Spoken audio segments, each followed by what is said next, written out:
প্ৰেমৰ সংজ্ঞা বিচাৰি কবি বিনয় ডেকা। প্ৰেম নিশ্চয় এনেকুৱাই, মাত্ৰ কিছু আবেগ ৰোমন্থন। কোনোৱে যদি মোক সোধে প্ৰেমৰ সংজ্ঞা কি কোৱা, উত্তৰ শূন্য।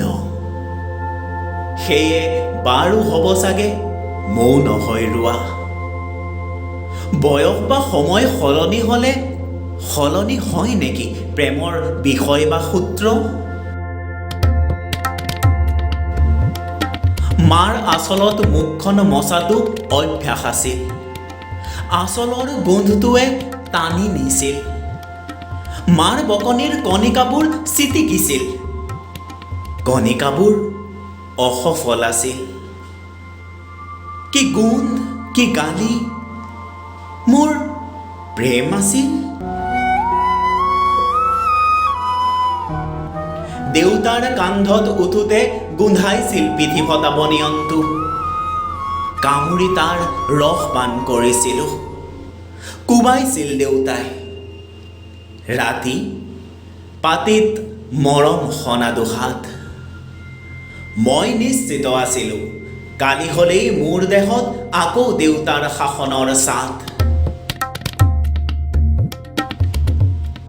কাণখন, মলিয়ন বনিয়নটো, বনিয়নত লাগি থকা নিমখীয়াবোৰ বিষয় আছিল নেকি প্ৰেমৰ?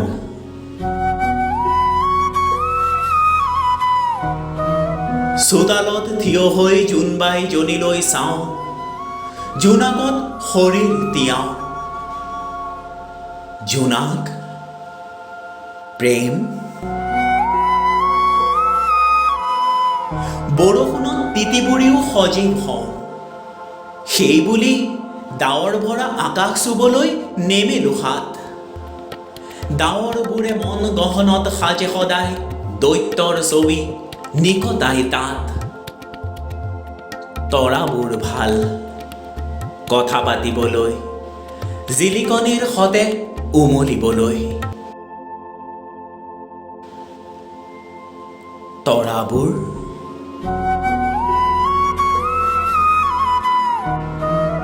আহোঁতে যাওঁতে বাটতে পোৱা নাম নজনা তাইজনীক সুধিবলৈ মন যায়, জোনবাইজনীৰ হোৱা কি তুমি, বাই নে ভনী? ভয় হয় জানোচা বেয়া পায়।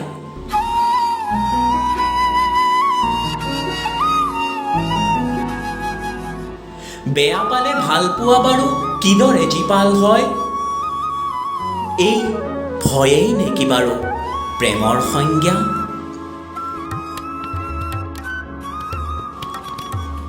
সঁচাই প্ৰেম নিশ্চয় এনেকুৱাই, মাত্ৰ কিছু আবেগ ৰোমন্থন। মই বহুবাৰ এনে প্ৰেম কৰিছোঁ, আত্মাভিমানী গাভৰুৰ স্মৃতিৰে নিৰ্জনতা খেদিছোঁ।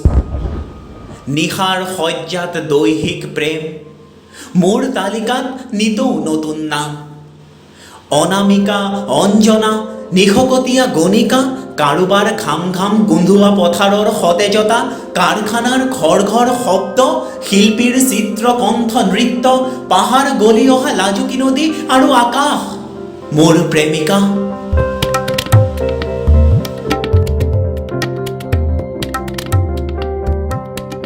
মোৰ প্ৰগলভ প্ৰেমে বিচাৰে ভূঁইকঁপ। এই যেন সুউচ্চ পাহাৰ শিখৰৰ আশা আৰু সাগৰ গভীৰৰ শক্তি একেলগে দুয়ো মিলি ভাল পোৱাৰ সমতল সাজিব। মোৰ আৰু প্ৰিয়তমাৰ এখন সুখৰ সংসাৰ হ'ব। মোৰ প্ৰেমে প্ৰেমৰ সংজ্ঞা বিচৰা মইজনক আঁকোৱালি ল'ব।